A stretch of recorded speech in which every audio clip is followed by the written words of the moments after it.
bonjour mesdames, bonjour messieurs. Je suis ravi de voir que les terres rares, un sujet un peu exotique, attire autant de curiosité. Une question d'entre vous, est-ce que quelqu'un a des terres rares sur lui ou sur elle? Où ça? Voilà. Dans votre téléphone portable, le petit aimant qu'il y a dans le microphone, dans le haut-parleur, le vibreur, l'écran. Dans le microphone, le haut-parleur, vous avez du néodyme. Et puis dans l'écran, vous avez de l'europium, du terbium, au moins, et voire quelques autres terres rares. Donc ça, c'est juste un petit avertissement juridique, c'est-à-dire que les bêtises que je raconte n'engagent que vous, si vous avez le malheur de les écouter. Voilà, donc vous m'écoutez à vos risques et périls. Et vous ne sauriez poursuivre le Bergem devant les tribunaux si vous avez pris des décisions quelconques sur la base de ce que je peux raconter. Donc les terres rares, c'est une histoire européenne, c'est une belle histoire.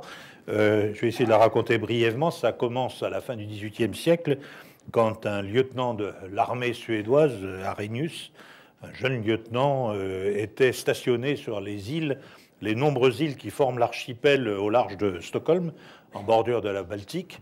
Et puis, je ne sais pas s'il s'ennuyait ou quoi, il avait une formation de chimiste, ce lieutenant, quand même, enfin chimiste de l'époque. Et il a été visiter une petite carrière, l'endroit qui est marqué avec le point A, avec un tout petit hameau, c'est même pas un village, qui s'appelle Ytterby. Ça va tout de suite vous attirer votre attention, parce qu'il y a 3 terres rares dont le nom est lié à ce lieu, le terbium, l'herbium et l'ytterbium.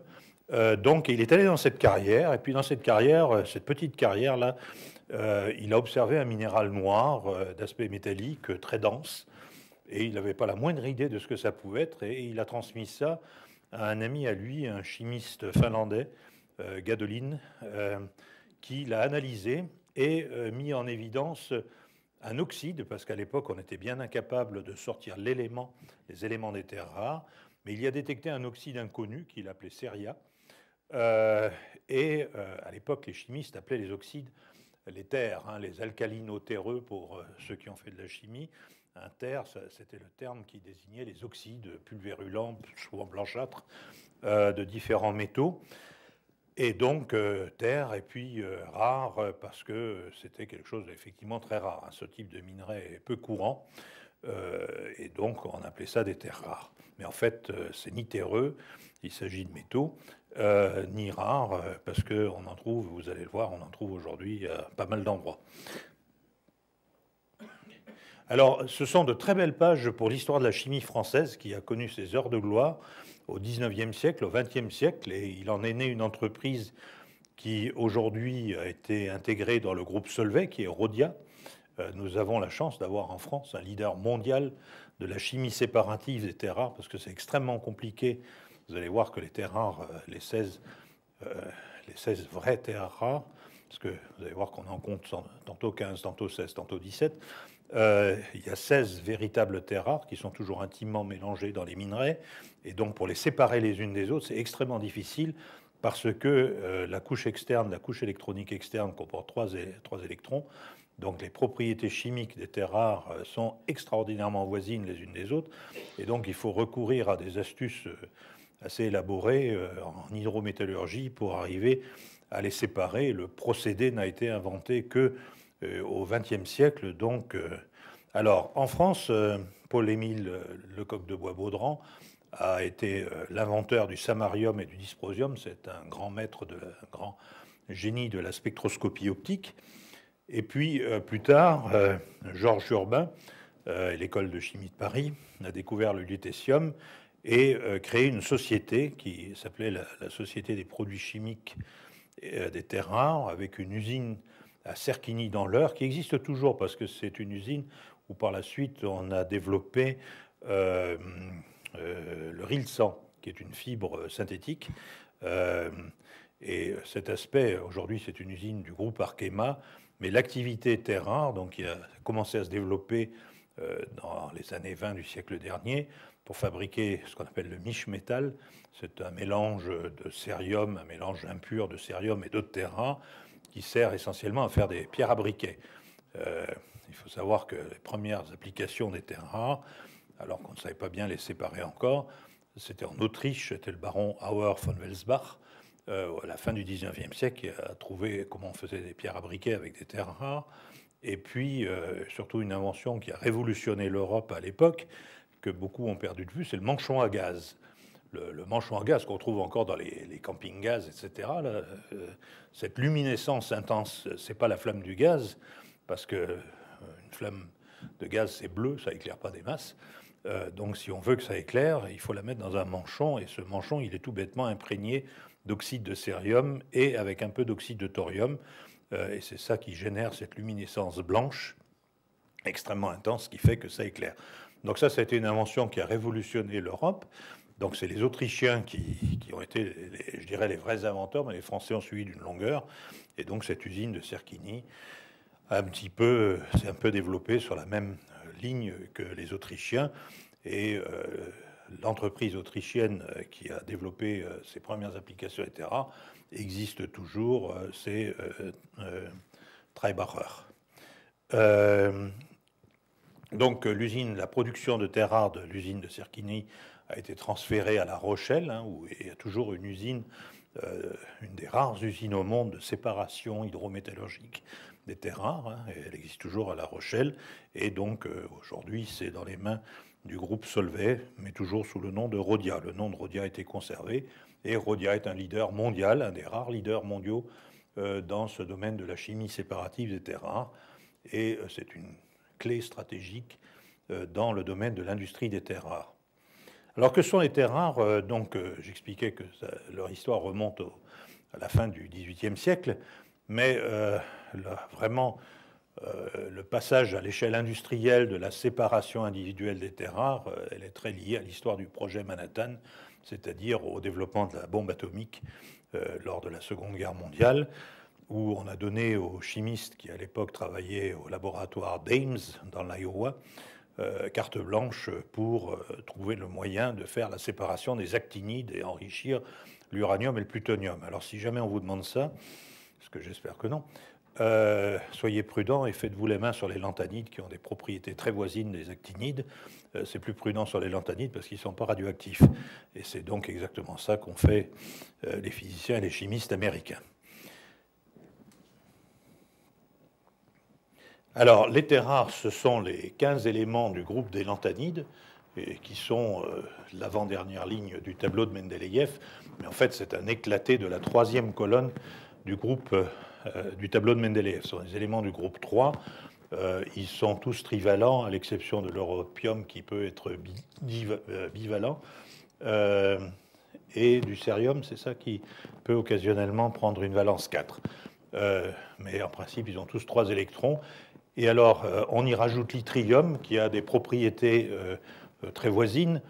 Il faut savoir que ce sont des éléments qui, en termes d'orbital, sont du groupe 4F, et c'est ça qui leur confère des propriétés magnétiques et luminescentes tout à fait particulières.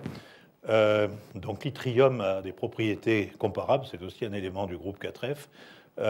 Et puis, par contre, le scandium, alors, il a des propriétés électroniques, enfin, la couche électronique est commune, c'est vrai, mais c'est un élément, moi, en tant que géologue, je ne le mets pas dans les terres rares, tout bêtement parce qu'il n'est pas dans les mêmes gisements.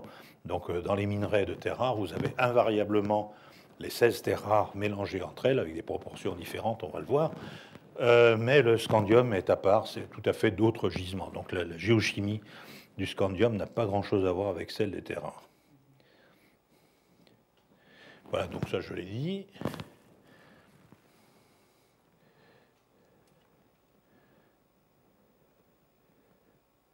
Donc oui, il y a 3 éléments des terres rares qui ne sont pas vraiment du bloc 4F, lutécium, scandium et yttrium, mais malgré tout ont quand même des propriétés en termes de luminescence et de magnétisme comparables. Donc l'histoire des terres rares, on a vu, c'était une histoire française au départ, puis une histoire américaine, et puis aujourd'hui c'est une histoire chinoise. Ça, c'est la production mondiale de terres rares. Alors, on voit plusieurs choses sur ce diagramme. On voit que, en fait, la production mondiale de terres rares, c'est en tonnes, l'échelle de gauche, l'axe des Y. C'était une production très modeste, voire confidentielle, jusque quelque part au début des années 80. Et puis après, on voit une phase de décollage.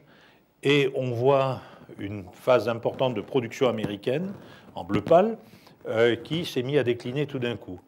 Alors, est-ce que vous savez déjà qu'est-ce qui a entraîné le décollage de la consommation de terres rares? Quelle est la grande invention qui a commencé à consommer, je dirais, de façon un peu plus intensive des terres rares? Parce que les pierres à briquet, c'est bien, mais enfin... Pardon? Non, la télévision en couleur. Les luminophores, les poudres luminophores, pour faire les pixels rouge, vert et bleu, eh bien, il faut des terres rares. Et après sont apparus les aimants permanents, on va le voir. Donc, aux États-Unis, le bleu pâle, c'était la production d'une seule mine qui se trouve en Californie, Mountain Pass, et qui a été fermée au début des années 90 pour cause de pollution sévère. Hein, on va voir que l'activité des terres rares, de production des terres rares, peut être une activité très polluante, et ça a été le cas, et donc ça a été tout bêtement fermé. En plus, il y a eu un désintérêt complet du pouvoir politique aux États-Unis, comme dans le reste des pays de l'OCDE, donc en Europe, en France, sur ces questions-là, et personne ne s'est vraiment soucié, personne ne comprenait rien aux enjeux des terres rares. Aller parler de terres rares à un politique, le succès est à peu près assuré. Sauf si par bonheur il a une formation scientifique. Et donc c'est la Chine qui a pris le relais, tout bêtement parce que la Chine bénéficie à la fois de gisements absolument extraordinaires par leur taille, la qualité, aussi bien en termes de tonnage de réserve qu'en teneur du minerai, et puis elle bénéficie de main-d'œuvre, j'ose même pas dire bon marché, parce que prête à travailler dans n'importe quelles conditions, et de règles environnementales, même si elles existent sur le papier, leur application est pour le moins lâche. Donc les terres rares, l'usage des terres rares est complètement piloté par les applications. Vous me direz, c'est vrai pour tous les métaux, parce qu'on ne produirait pas un métal s'il n'y avait pas des applications industrielles derrière. Et donc c'est très très lié à l'évolution d'un ensemble de hautes technologies qui aujourd'hui représentent des enjeux mondiaux considérables. Donc il n'y a pas un marché des terres rares. Il est complètement inapproprié de raisonner en disant oui, il y a un marché des terres rares monolithique, c'est pas vrai du tout. Il y a des marchés des terres rares qui sont autant de niches. Il y a le marché des aimants permanents, il y a le marché des poudres luminescentes, il y a le marché des lasers, il y a le marché des applications médicales, par exemple le gadolinium comme produit de contraste pour l'imagerie médicale. Donc voilà quelques grandes étapes de ce développement. Donc j'ai parlé de l'invention du manchon à gaz et de la pierre à briquet par Howard von Welsbach, et puis ensuite aussi ça s'est développé en France. 1954, c'est l'avènement de la télévision en couleur, avec le succès qu'on sait à l'échelle mondiale. Et puis vous avez les terres rares qu'on trouve à chaque fois là-dedans. Le premier laser fonctionnel 1960, alors là dans les lasers on en trouve toute une panoplie parce qu'il y a toutes sortes de lasers, donc selon le type de laser qu'on veut faire, on va faire des dosages, des utilisations différentes des terres rares, sachant que là ça consomme très peu, hein. La technologie laser est formidable et nous apporte tous de multiples services, simplement en termes de poids de matière contenue c'est pas grand chose. Par contre donc la poudre luminophore aux terres rares,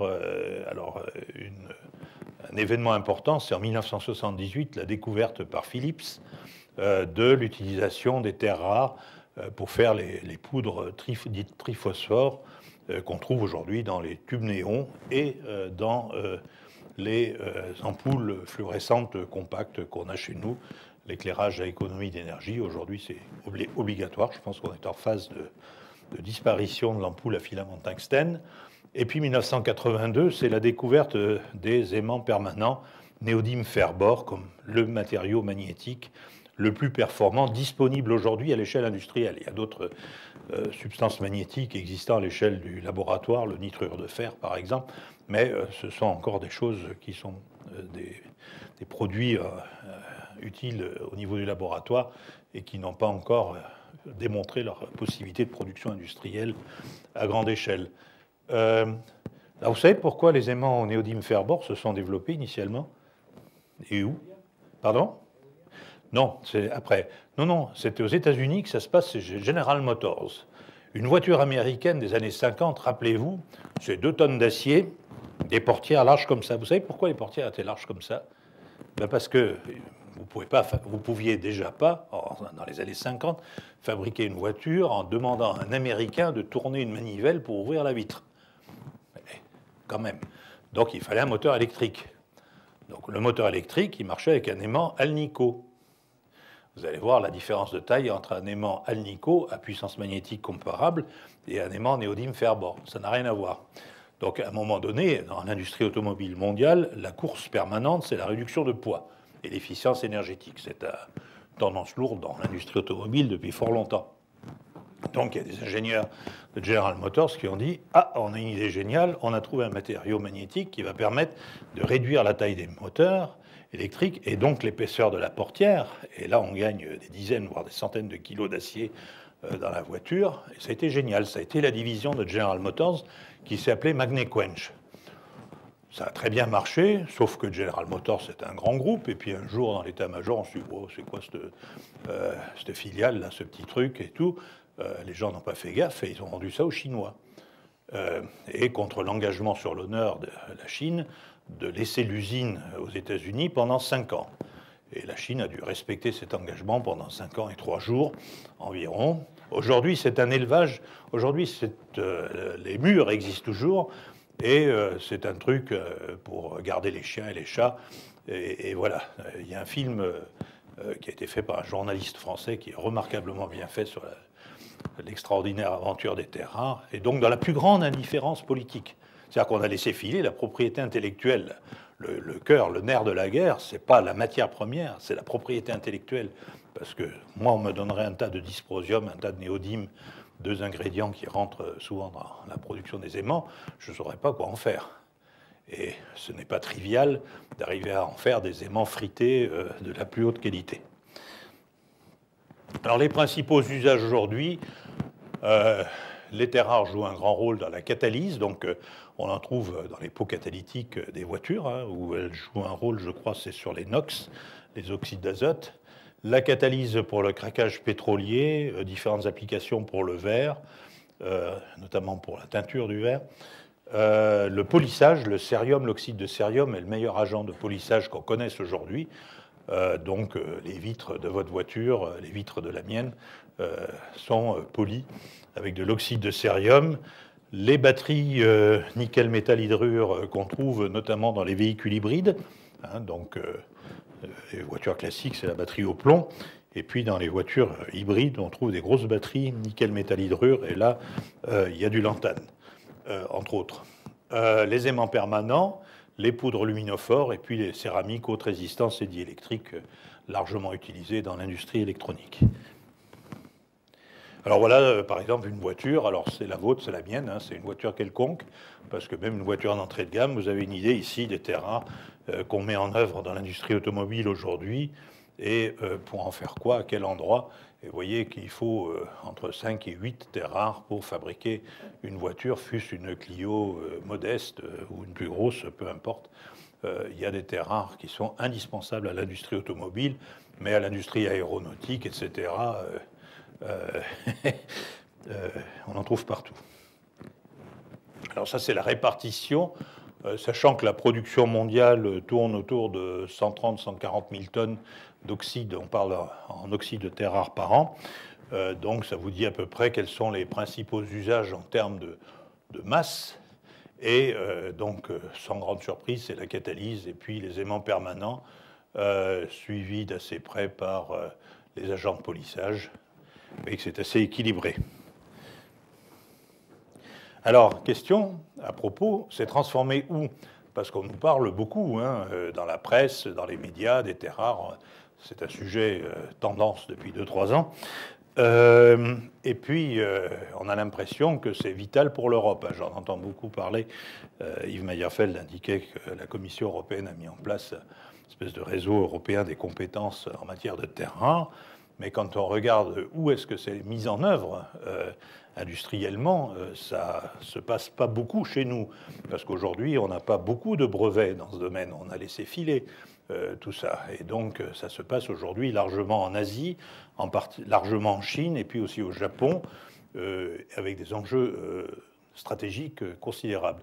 Donc les aimants, vous voyez, 81% de la production mondiale d'aimants permanents à base de terres rares, c'est en Chine, et puis le reste, c'est au Japon, avec une toute petite partie aux États-Unis et en Europe, et c'est généralement sous licence Hitachi. Le principal brevet sur la production d'aimants frités à base de terres rares, c'est Hitachi. C'est un brevet qui vient à échéance en 2014, l'année prochaine. Et la Chine vient d'annoncer qu'elle intente un procès contre Hitachi devant les tribunaux américains pour prolongation abusive du brevet, puisque Hitachi a annoncé une extension de la validité de son brevet jusqu'en 2029. Et il y a 9 sociétés, je crois, chinoises qui se sont mis ensemble pour intenter ce procès qui va commencer et qui va certainement défrayer la chronique dans les mois et les années à venir et faire le bonheur de nombreux juristes. Les poudres luminophores, c'est pareil, ça se passe en Chine et au Japon. Et vous voyez qu'en gros, l'industrie transformatrice des terres rares, ça se passe beaucoup plus en Asie qu'en Europe. Nous avons largement laissé filer nos industries de haute technologie dans l'indifférence politique. Excusez-moi, ça me fait mal au cœur. Et ça n'a rien à voir avec un parti quelconque. C'est vrai en France, c'est vrai en Europe, c'est vrai aux États-Unis. C'est une catastrophe au niveau des pays de la CDE. On a laissé filer tout ça sans réagir, dans l'indifférence au nom de la libre entreprise, des marchés transparents, etc. Les Asiatiques, ils ne pensent pas du tout comme nous. Ils ont compris l'intérêt stratégique des matières premières en général et des terres rares en particulier. Alors ça, c'est le taux de croissance annuel de la consommation de ces applications. Alors vous voyez qu'on est à des rythmes, à des croissances annuelles absolument hallucinantes, 10% pour les aimants permanents, par exemple, pas loin de 10% pour les poudres luminophores. Vous voyez que c'est quelque chose d'extrêmement dynamique. On voit bien la valeur ajoutée qu'apporte l'usage des terres rares dans bien des domaines de haute technologie. Et donc, tout à l'heure, je vous posais la question, si vous en avez sur vous, vous avez répondu téléphone portable, ce n'est qu'une des 1001. On pourrait faire le tour de la pièce, ce serait assez amusant de voir où est-ce qu'il y en a, mais il y en a pas mal d'endroits. La caméra vidéo qui est en train de me filmer là derrière en est pleine. Tiens, les terres rares ont disparu de mon ordinateur, et voilà ce que ça donne. Donc, en 2011, on était, j'ai dit 135, 140 000 tonnes. Ça, c'est actuellement, donc on était à 111 000 en 2011. Alors, c'est un marché de niche. Le marché des terres rares, autant les enjeux technologiques, économiques, stratégiques sont importants, autant c'est un marché de niche. C'est en valeur, à fin 2011, c'était 6,5 milliards de dollars. C'est rien du tout dans l'industrie minérale. C'est un tout petit marché. Alors par contre, si on compte la valeur des produits qui nécessitent absolument, qui n'existeraient pas sans terres rares, c'est largement plus de 1000 fois. Il n'y aurait ni aéronautique moderne, ni défense moderne, ni automobile moderne, ni télévision, etc. Donc si vous comptez la valeur de tous ces segments industriels, un téléphone mobile, tiens, pour vous donner une idée, il y a Orange qui a fait une étude là-dessus, qui est publique.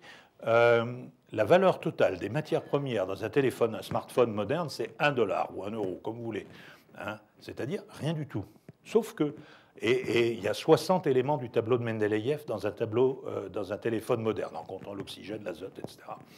60 éléments, dont certains très rares, du palladium, du beryllium, des terres rares, etc. Donc c'est chaque fois un pouillème, mais sans ce pouillème, il n'y aurait pas de téléphone moderne.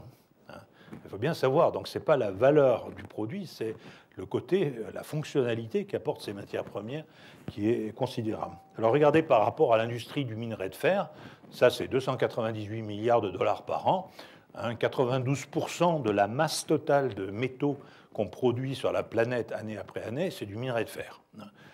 Donc tout le reste, aluminium, cuivre, zinc, etc., tout le reste des métaux, ce qui s'apparente aux métaux, en comptant les métalloïdes des chimistes, tout ça, ça fait jamais que 8% en tonnage de la production annuelle.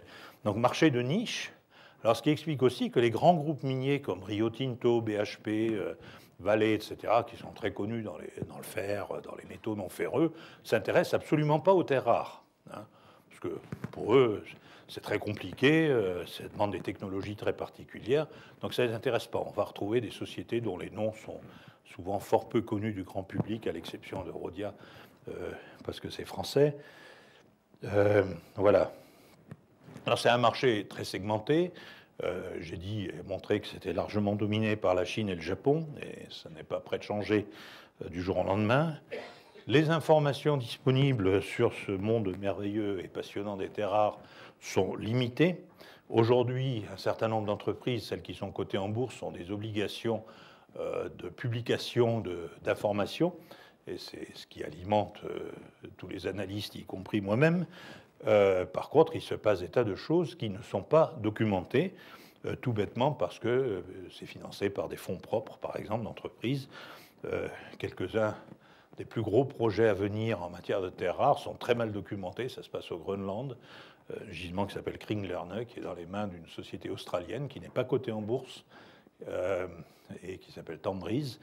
Et ça pourrait peut-être être le plus gros gisement mondial de terres rares à venir. Mais on sait très peu de choses, parce qu'ils n'ont tout bêtement aucune obligation de transparence. Alors évidemment, les informations en provenance de Chine sont particulièrement peu nombreuses. C'est un pays qui, je pense qu'ils ont encore un problème même interne d'organisation. Je ne suis même pas sûr que le gouvernement chinois ait une vision des statistiques solide et fiable. J'ai une petite expérience personnelle des anciennes statistiques russes. Ça ne doit pas être très différent en Chine, donc... je ne suis pas convaincu que le gouvernement chinois sache à 100% et avec une grande fiabilité ce qui se passe sur son propre territoire. Alors ça s'améliore. Je pense que la Chine va être plus transparente dans les années à venir parce qu'elle a tout à y gagner. Mais pour le moment, il y a peu de données fiables en provenance de Chine. Et quand vous avez des données, parfois il vaut mieux être un peu prudent quand vous les utilisez. On n'est pas dans un monde de bisounours, on parle ici de concurrence entre les nations dans des domaines de haute technologie, de haute innovation. Et donc, eh bien, les pratiques parfois laissent songeur. Donc c'est un marché qui peut être très rapidement et profondément modifié par l'innovation. Demain, quelqu'un sur la planète, et il y a du monde qui cherche, au Japon, en Corée, aux États-Unis, en Europe, par exemple, comment faire des aimants permanents en se passant de terres rares, ou en utilisant beaucoup moins. Si quelqu'un démontre la faisabilité industrielle, parce qu'il ne s'agit pas de le montrer sur une paillasse de laboratoire, il s'agit de montrer qu'on peut faire des aimants de plusieurs kilos, etc., pour mettre par exemple dans des éoliennes, eh bien le premier qui arrivera à le démontrer va évidemment complètement et radicalement modifier la donne. Donc c'est un marché très volatile. Alors voilà ce que ça donne. Ce sont les variations des cours du prix de certaines terres rares. Ici, je n'ai pris que les terres rares dites légères, dont la valeur... Monsieur Larsen Lupin est en train de se manifester. Ah, c'est mon téléphone. C'est un coup du néodyme.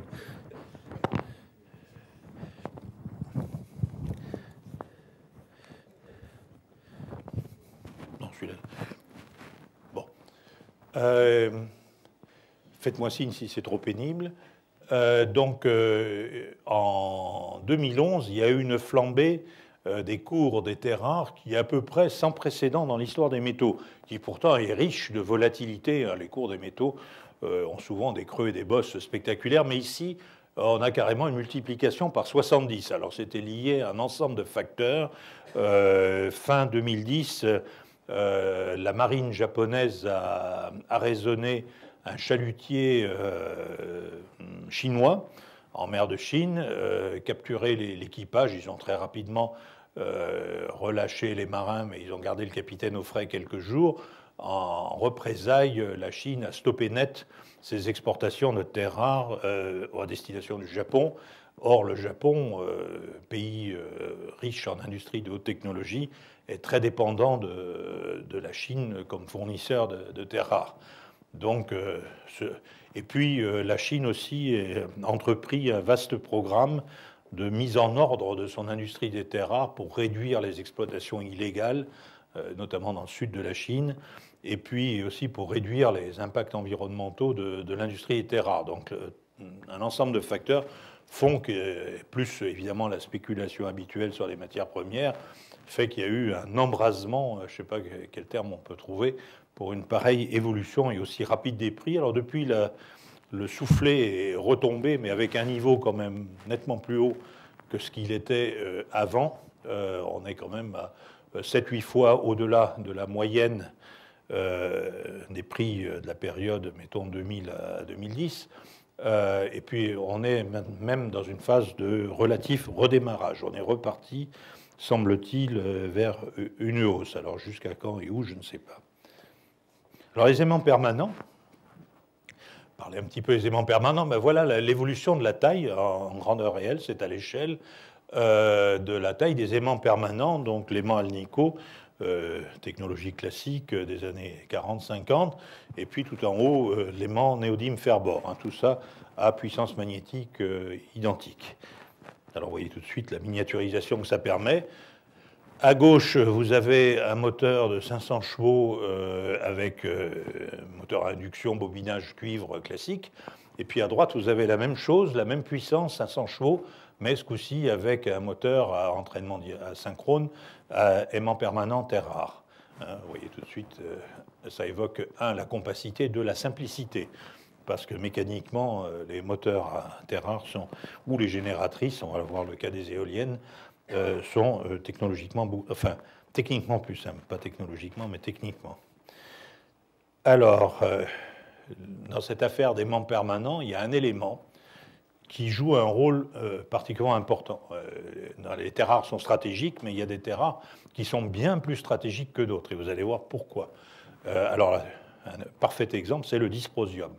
Alors, les aimants permanents, normalement, c'est néodyme Fer-Bor, mais on est obligé de les doper au dysprosium, des quantités qui varient entre 2 et 11%, en fonction de la plage de température que l'on veut pour le fonctionnement de l'aimant. Parce que l'aimant est caractérisé par un certain nombre de paramètres, et ces paramètres se dégradent rapidement avec l'élévation de température.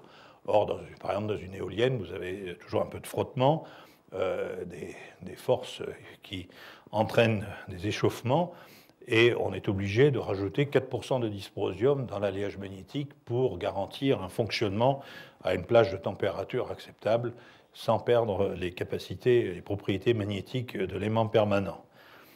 Alors, en 2010, la production mondiale de dysprosium est estimée, encore une fois, c'est estimé.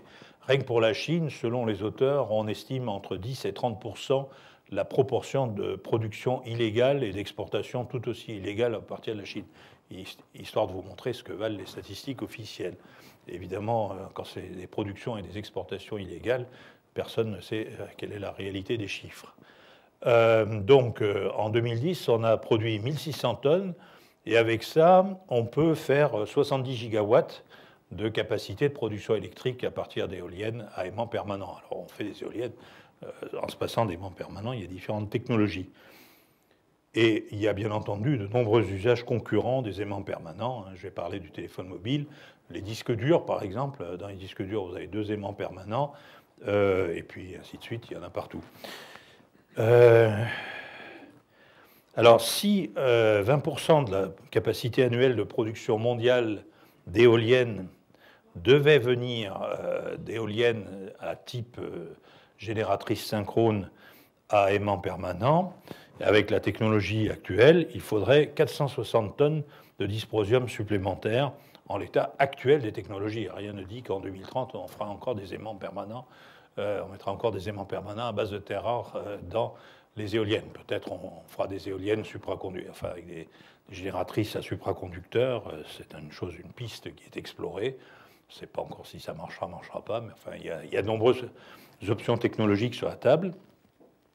Simplement, aujourd'hui, la plus séduisante, c'est bien la technologie à aimant permanent.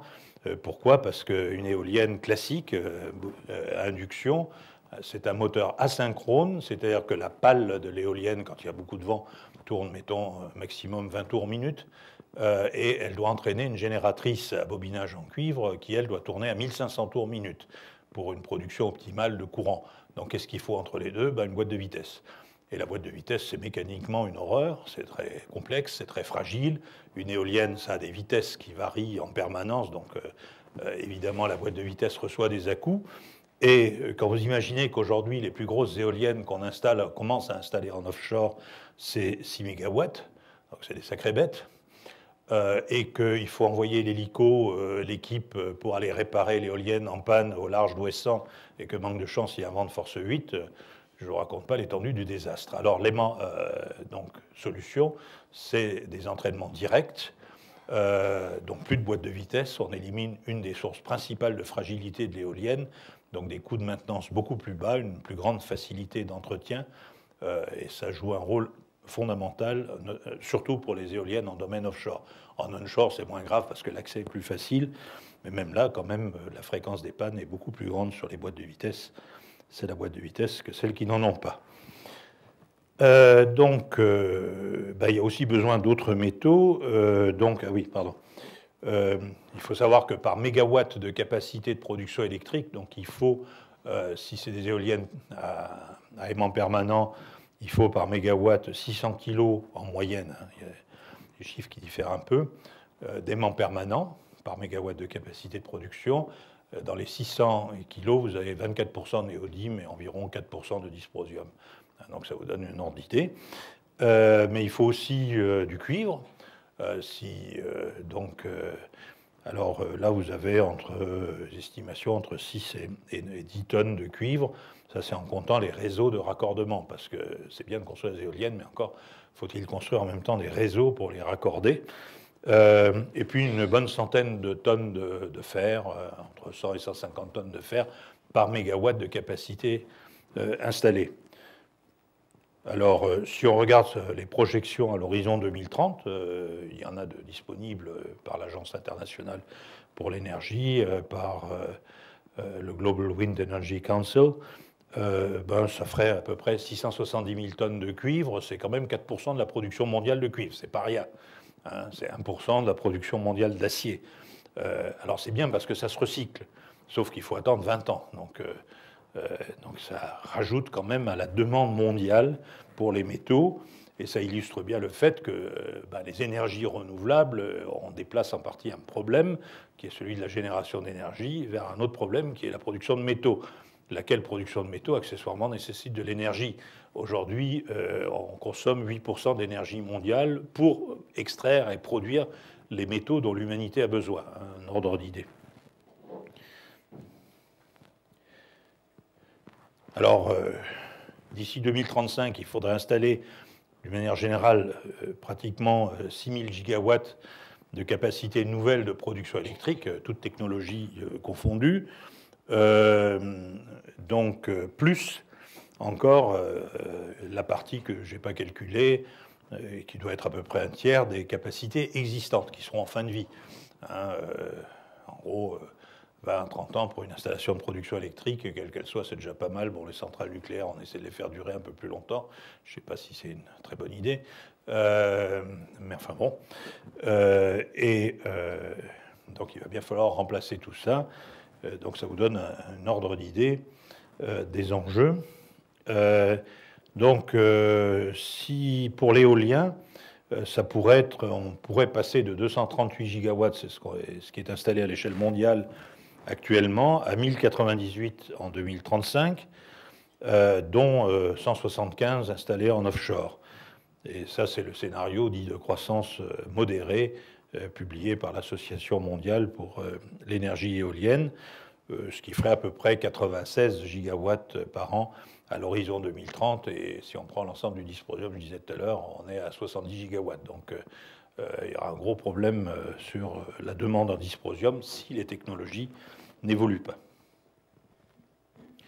Bon, ça c'est un éclaté d'une éolienne à génératrice synchrone aimant permanent, donc les pales, le système de freinage, et puis derrière, l'espèce de gros disque, c'est la génératrice à aimant permanent, donc pas de boîte de vitesse, d'où relative simplicité de la construction. Alors le dysprosium, pourquoi le dysprosium est-il un métal critique et hautement stratégique? C'est parce que si on prend... aujourd'hui, on dispose de données précises sur une bonne cinquantaine de gisements à terres rares qui sont en cours d'étude à travers le monde, hors Chine, et on dispose de données détaillées sur leurs ressources et la composition de ces ressources. Alors, en moyenne, ça donne quoi? Ça donne 0,9% de dysprosium. Alors, un gisement de terre rare, en moyenne, c'est 1,2% de terre rare dans le minerai. Donc, c'est 98,8% de fraction stérile, hein, de la roche qu'on va rejeter. Donc, c'est que 1,2% en moyenne, hein, j'ai bien dit. Et dans ce 1,2%, vous avez en moyenne encore 0,9% de dysprosium. Ça vous montre quand même que le dysprosium, ce n'est pas un élément particulièrement courant dans la nature. Or, il est indispensable à de nombreuses applications. Alors, des prévisions sur l'offre et la demande, donc ça vient de Dudley Kingston, qui est l'un des meilleurs spécialistes mondiaux de l'économie des terres rares. Il y en a quelques-uns comme ça qu'on retrouve dans toutes les conférences internationales. Et donc, vous voyez les estimations, tout ce qui est en rouge, vous avez un déficit structurel prévu entre un déséquilibre entre l'offre et la demande. Et alors, c'est un paradoxe, parce que si on veut produire du dysprosium, il faut chaque fois produire la quantité de lantane et de cérium associés. Mais il n'y a pas un marché pour absorber de telles quantités de lantane et de cérium. Donc, ce que vous allez faire, c'est vous allez maintenir des cours élevés pour le dysprosium et vous allez complètement déprimer les cours des éléments lantane, cérium, voire le néodyme qui est utile aux aimants permanents. Ça, c'est la bonne nouvelle. Le néodyme ne fait pas partie des terres rares. Par contre, l'europium et le terbium, donc ça, c'est les poudres luminophores, hein, regardez, 0,3%, 0,2%, ça ne fait pas épais. Et là, quelles que soient les technologies d'éclairage ou de vidéo, pour les écrans vidéo, on retrouve invariablement ces terres rares. Alors, la bonne nouvelle, c'est les ampoules, on va parler des ampoules compactes fluorescentes dans un instant. Avec l'avènement des LED, on va pouvoir générer de l'intensité lumineuse en utilisant beaucoup moins de terres rares. Alors, ce que je ne vous ai pas montré tout à l'heure, c'est l'évolution du prix des terres rares les plus rares. Donc, regardez, c'est la courbe des prix du dysprosium. Tout à l'heure, on était à facteur multiplicateur de 70. Là, on avait atteint 106. Hein, pas mal. C'est mieux que la caisse d'épargne. Ça dépend à quel moment vous vous situez, évidemment.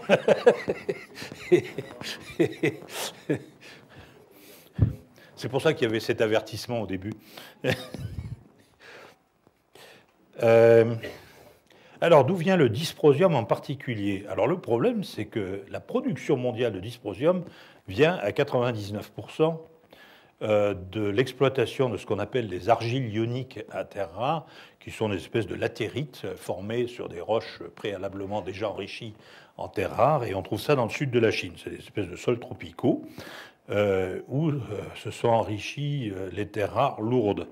Donc le profil de ces argiles ioniques est enrichi par un processus géochimique en terres rares lourdes, et elles ont exploité localement, mais alors c'est une horreur, parce que c'est de la déforestation, parce qu'il faut bien accéder à la matière première, c'est des exploitations, des petites exploitations artisanales à ciel ouvert, et alors on fait des petits forages de 3 mètres à mailles très serrées, et on y injecte du sulfate d'ammonium, des lixiviants, et ça pénètre dans le sous-sol, et puis on recueille ce jus un peu plus bas dans la pente. Au bout de quelques semaines, il est chargé, il lixivie les terres rares. Et puis ensuite, on fait évaporer, et on recueille un concentré de terres rares qui ensuite est envoyé dans des usines de séparation hydrométallurgique. On revient au procédé utilisé pour toutes les terres rares. Mais le spectacle n'est pas très très jojo, et l'impact environnemental est considérable. Et puis en plus, c'était largement des exploitations illégales. Donc une des questions sur le marché du dysprosium, c'est si la Chine met vraiment en œuvre des normes environnementales contraignantes comme elle a l'air de vouloir le faire, parce qu'elle est prise à la gorge par l'état épouvantable de son propre environnement. Il n'y a pas que les problèmes de terres rares, bien sûr, sont même épiphénoménaux par rapport au charbon ou à la qualité de l'eau en Chine, etc., eh bien, cette production de dysprosium va baisser fatalement. Et alors, la question à quelques millions d'euros, c'est où sont les productions alternatives? Autre question, c'est que la Chine a un besoin impérieux de ces terres rares, parce que la Chine a développé plein d'industries aval à haute technologie, à haute valeur ajoutée, utilisant les terres rares. Et il est très clair que la stratégie économique de la Chine, c'est pas de continuer à vendre au monde des blue jeans et des t-shirts bon marché, Ça, c'est fini, ça, c'est en train de se quitter la Chine vers l'Éthiopie, le Bangladesh, et il y a toujours malheureusement plus pauvres que pauvres pour faire ce genre de choses. L'ambition de la Chine, c'est de nous vendre les produits à forte valeur ajoutée que permet une parfaite maîtrise de toute la filière des métaux, depuis la géologie, l'extraction minière, la métallurgie, la chimie séparative, en clair, de nous vendre les avions du futur, les automobiles du futur, l'électronique, ça y est, c'est bien parti. Trouvez donc aujourd'hui un ordinateur, un téléphone, n'importe quoi, qui ne soit pas made in China, même s'il y a marqué Apple ou je sais pas quoi dessus, l'usine où un bon nombre de composants, pas tous, ont été fabriqués, ça a de bonnes chances d'être en Chine. Alors, cette boulimie de matières premières de la Chine, qui n'est pas seulement sur les terrains, conduit la Chine aujourd'hui à être non seulement un opérateur minier de premier rang, mais aussi à investir massivement à l'étranger, notamment au Canada, en Afrique et en Australie. La dernière partie de ce petit panorama sur les terres rares, c'est les questions pour l'avenir. Alors, j'ai essayé de... Dans mon hôtel, il y avait une moquette très agréable que je me suis mis à fumer tout en regardant dans une boule de cristal, ce qui est un exercice un peu hasardeux parce que la fumée peut obscurcir ce qu'on voit dans la boule de cristal. Donc, il faut savoir déjà, je répète, que sur l'information, on a l'information que celle qui vient de sociétés cotées en bourse. Tout ce qui n'est pas coté en bourse n'est pas public. Parmi les très grands gisements qui pourraient produire des terres rares dans l'avenir, par exemple, c'est les phosphates. Il se pourrait que le Maroc, qui est un grand producteur mondial de phosphates, puisse devenir un jour un grand producteur mondial de terres rares. J'ai eu la chance de m'exprimer à ce sujet. J'ai écrit un article récemment sur le sujet. Il y avait un symposium organisé au Maroc par l'Office chérifien des phosphates, et où je me suis amusé à présenter quelques idées ou quelques données sur les terres rares dans les gisements de phosphate. Il y a aussi certains gisements de fer où on trouve de l'apatite, phosphate de calcium, qui très souvent contient des terres rares. Donc il y a toutes sortes de sources potentielles de terres rares qui sont mal documentées, mal connues, mais qui pourraient se mettre à produire. Donc, il faut savoir que les sociétés cotées en bourse, pour ce qui est des sociétés minières, sont soumises à des codes imposés par les marchés financiers qui conduisent à publier les données dans des formats bien spécifiés, avec des audits externes, etc. Tout ça est lié à un grand scandale qui a eu lieu à la fin des années 90, mais dont je ne vais pas parler ici. Donc, 49... 50 gisements actuellement en cours avancé d'études à l'extérieur de la Chine. Ah oui, 49 et 2 mines en production, ce qui fait bien 51. Donc 2 mines ont été ouvertes hors Chine.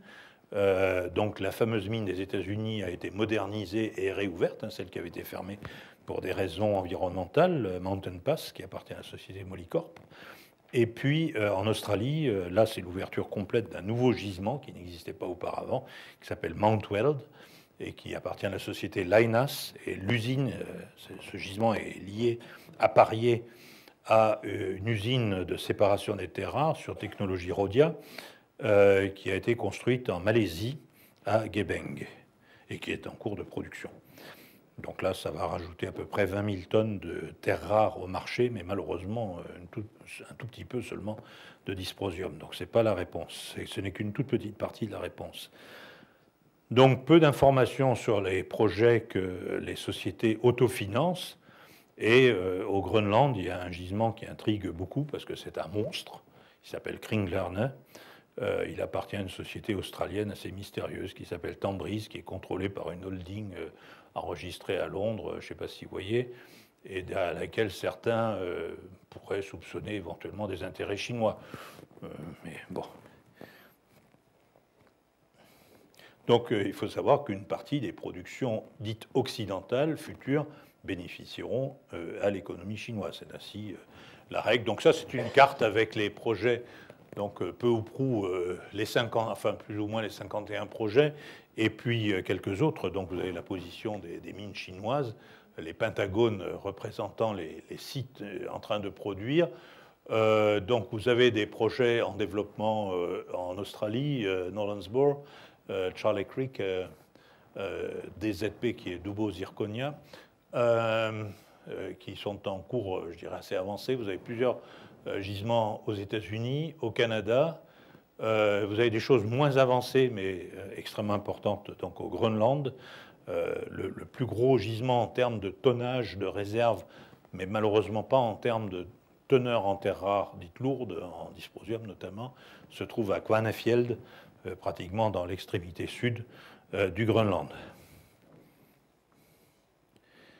Alors la production, qu'est-ce qu'il faut pour répondre à nos besoins en terres rares? C'est quand même bon de le rappeler. Il faut plusieurs conditions. Il faut d'abord des gisements, donc une connaissance géologique, trouver les gisements, ça c'est une chose, mais ce n'est pas suffisant. Il faut des capitaux nécessaires à leur développement et à leur mise en production. Alors aujourd'hui, les coûts d'investissement préalables avant de sortir la première tonne de minerai, parce que pour sortir le minerai, il faut acheter les équipements, il faut construire les installations, apporter la haute tension, l'eau, etc., mettre en place l'installation de traitement des effluents, et j'en passe, c'est des meilleurs. Ça fait qu'une nouvelle mine de terres rares, sans usine de séparation des terres rares, c'est entre 100 millions et 1,5 milliard de dollars avant de sortir le premier kilo de terres rares. C'est ce qu'on appelle CAPEX en anglais, Capital Expenditure.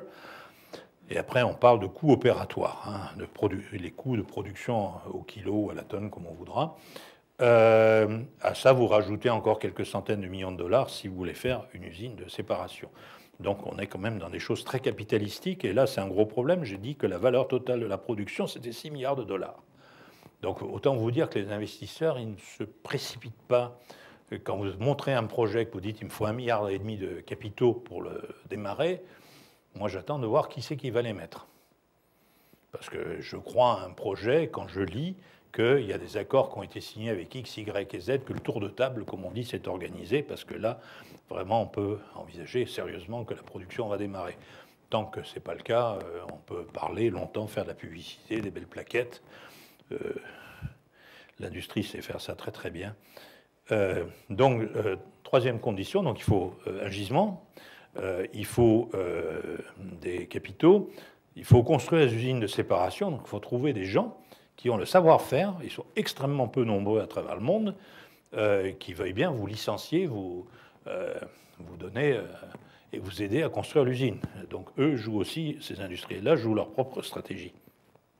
Après, il faut les savoir-faire. Je vais dire derrière tout ça, puis c'est la bonne nouvelle, il y a le savoir-faire humain. Donc la propriété intellectuelle, elle est fondamentale. Et je reproche souvent aux études sur les métaux critiques, je connais un peu le sujet, c'est justement de ne pas du tout regarder les questions de brevets, etc. Et savoir qui contrôle les brevets sur la métallurgie, sur la chimie séparative, sur les matériaux en aval, etc. C'est fondamental et c'est très éclairant. Et c'est malheureusement peu réjouissant quand on regarde ça. Et puis l'acceptabilité sociale des projets. Et alors l'acceptabilité de ces projets dépend entre autres de la présence ou non de sous-produits radioactifs. Beaucoup de gisements de terres rares ont le mauvais goût, le très mauvais goût de contenir du thorium et de l'uranium. Alors l'uranium, c'est peut-être pas le plus inquiétant parce que l'uranium a un marché. Donc s'il y a suffisamment d'uranium, on peut le sortir économiquement, le vendre et donc par la même occasion ne pas en faire un tas d'uranium qu'on laisse sur place. Par contre, le thorium aujourd'hui est un des rares éléments du tableau de Mendeleïev qui n'est pas encore un marché à la hauteur de sa production potentielle. Bon, il y a quelques usages du thorium, mais ça ne va pas chercher très loin. Donc ce thorium, il faut l'entreposer. La bonne idée, c'est de l'entreposer pendant 30 ans. Dans 30 ans, il y aura un marché du thorium. Il y aura des réacteurs nucléaires en grande quantité marchant à l'uranium-233, produit à partir de thorium-232. Je pense que c'est un des avenirs du mix énergétique, mais ça ne sera pas avant 30 ou 40 ans. Donc, en attendant, il faut le stocker. Et bon, ce thorium pose quand même quelques problèmes d'entreposage. Ça peut se faire, mais ça a un prix. Et surtout, ça ne doit pas être fait n'importe comment. Et vous avez tout de suite des problèmes d'opinion publique. Dès que vous utilisez le mot radioactivité, évidemment, vous suscitez la crainte de population. Alors ça, c'est un diagramme qui montre quelques-uns des gisements en cours de développement. Donc, en Europe, nous avons un gisement de terres rares en cours de développement avancé qui est Norrachar en Suède, qui appartient à la société Tasman Minerals, qui est australienne. et où vous avez moins de 10 ppm de thorium. Mais la plupart des autres gisements ont des teneurs beaucoup plus élevées, c'est une échelle logarithmique. Vous voyez, ça va jusqu'à plus de 10 000 ppm de thorium, ce qui fait beaucoup. Ça fait même exactement 1%. Ça donne des déchets qui, selon les normes de l'Agence internationale pour l'énergie, sont des déchets qui relèvent de réglementations spécifiques pour leur gestion. Donc c'est beaucoup plus lourd. Sur le know-how du traitement et de la séparation des terres rares, je ne vais pas vous détailler la partie gauche de l'image, vous pourrez la regarder à la loupe, mais elle est téléchargeable aussi. Ça vient de l'USGS, c'est un flowsheet simplifié de traitement métallurgique des terres rares. Il faut savoir aussi que les terres rares, les porteurs de terres rares, il y a à peu près 200 minéraux, 200 espèces minérales porteuses de terres rares qui sont connues, mais il n'y a de procédés industriels que pour 3 ou 4 de ces terres rares. La bastnésite, la monazite et la loparite. La loparite est déjà un minéral très particulier. Il y a un gisement exploité qui est dans la péninsule de Kola, en Russie. Il y a un autre minéral dont on va parler beaucoup dans les prochaines années, qui est l'eudialyte. Et puis aussi le xénothym, eudialyte et xénothym étant deux minéraux des terres rares, du groupe contenant des terres rares qui ont une particularité, c'est qu'ils sont naturellement très riches en terres rares lourdes et peu radioactifs. Alors ça, c'est juste un ordre d'idée. C'est le montant en capital, c'est les données publiées par les sociétés. Donc le montant en capital qu'elles estiment nécessaire pour démarrer leur opération. Vous voyez qu'Onefiel d'1,530 milliard d'euros. Donc si vous ne savez pas quoi faire de votre plan B, de votre livret A, ben voilà une suggestion. Mais rappelez-vous l'avertissement initial. Alors les inconnus, dans le domaine des terres rares, j'aime bien l'expression, c'est les known unknowns, les inconnus connus. On n'a pas la réponse, mais on sait en tout cas quelles sont les questions. Les questions pour le futur, c'est quelle va être la capacité de production de la Chine, notamment en matière de terres rares lourdes, dont le fameux dysprosium, l'europium. Non, l'europium n'est pas une terre rare lourde, mais elle est quand même rare. Le terbium est une terre rare lourde, l'yttrium, ce sont des vrais enjeux. Quelle va être la capacité des projets situés hors Chine à attirer les investissements initiaux nécessaires à leur développement? Que vont devenir les projets à forte teneur en thorium? Qu'est-ce qui va se passer avec tout un tas de gisements qui sont mal documentés pour cause de manque de transparence et qui sont développés sur fonds propres? Qui va abattre quelle carte et quand? On ne le sait pas. J'en connais quelques-uns qui jouent dans l'ombre, mais voilà. Qu'est-ce qui va advenir de la construction d'usines de séparation? Il faut savoir qu'une usine comme La Rochelle, c'est 10 000 tonnes par an de capacité. Et ça ne s'étend pas indéfiniment, donc c'est compliqué en plus. Et c'est là qu'il risque d'y avoir aussi un gros goulet d'étranglement. Beaucoup des nouveaux projets annoncent l'ouverture de mines, mais ils ne parlent pas de l'usine de séparation qui est nécessaire derrière. Donc, qui va les faire?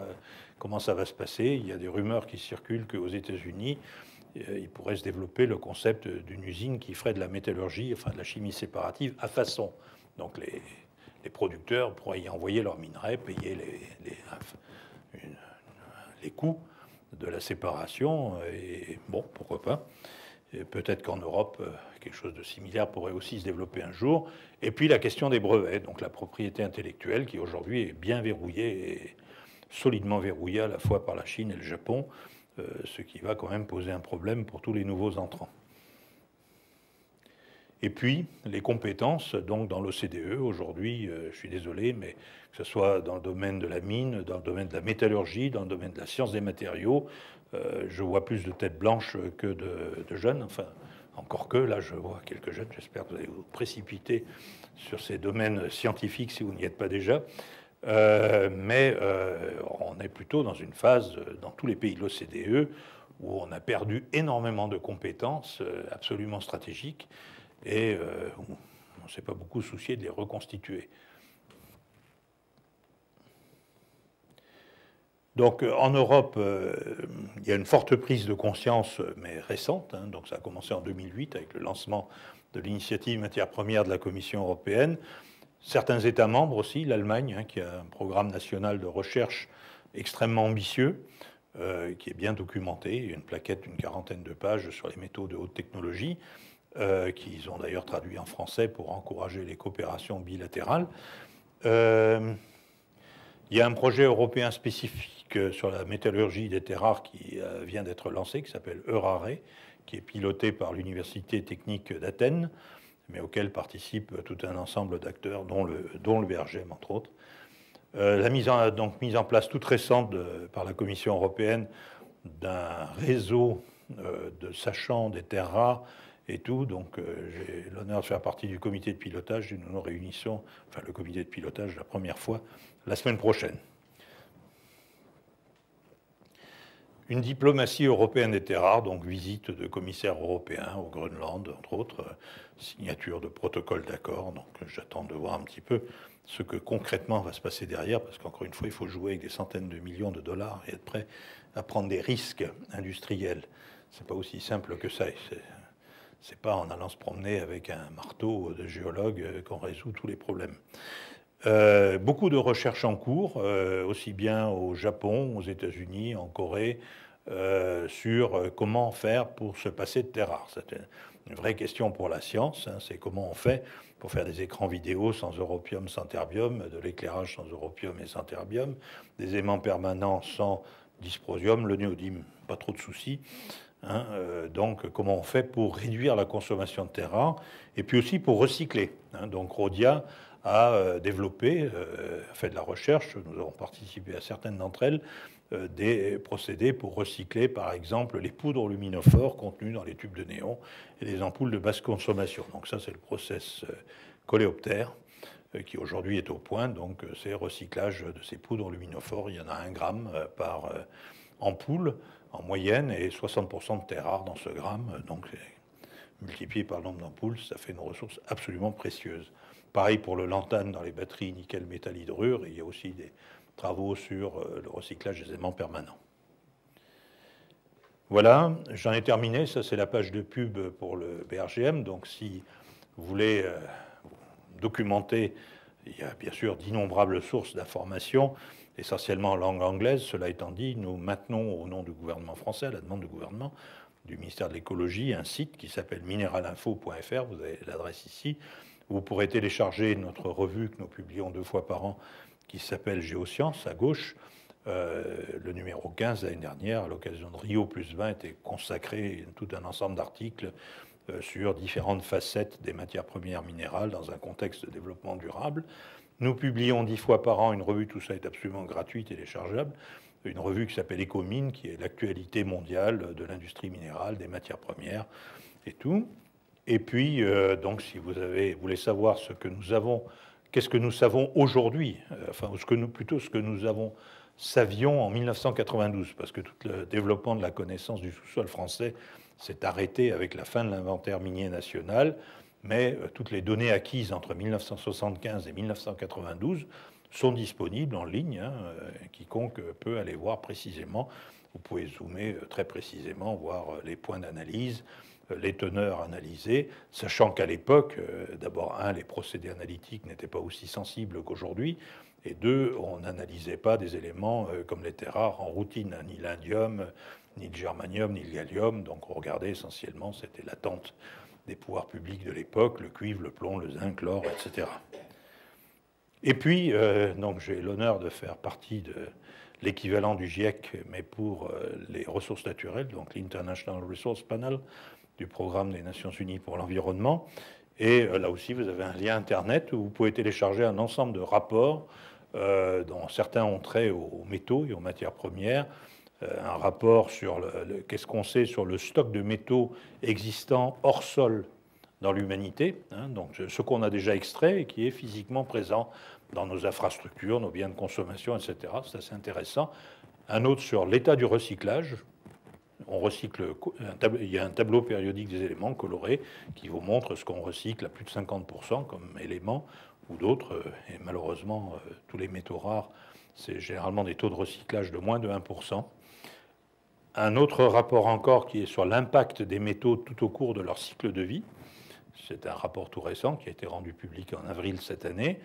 Et puis, enfin, un rapport sur options, limites et infrastructures pour le recyclage qui montre que si le recyclage est absolument quelque chose qu'il faut développer, ça va de soi, c'est le bon sens, eh bien, malheureusement, il y a aussi de nombreuses limites, thermodynamiques, mais aussi l'extraordinaire complexité des assemblages.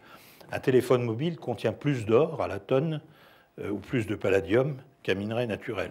Moi, une carte électronique, ça va entre 150 et 300 grammes d'or à la tonne. Un beau minerai d'or, c'est 5 grammes à la tonne. Donc c'est une extraordinaire richesse. Sauf qu'il y a un téléphone là, puis voilà, dans la salle, on pourrait peut-être collectionner les vôtres. Vous voulez bien qu'on les mette au recyclage? On va tous aller les tremper dans le cyanure en sortant. C'est bien pour récupérer l'or, c'est facile. Donc il y a certains éléments qu'on recycle facilement, puis d'autres qui sont dans des puces, etc., où les assemblages sont extraordinairement complexes, bien plus complexes que ce qu'on a dans un minerai naturel. Et aujourd'hui, pour des raisons économiques souvent, parfois aussi technologiques, on ne sait pas encore les recycler de façon efficace. Voilà. Merci pour votre attention et surtout pour votre invitation.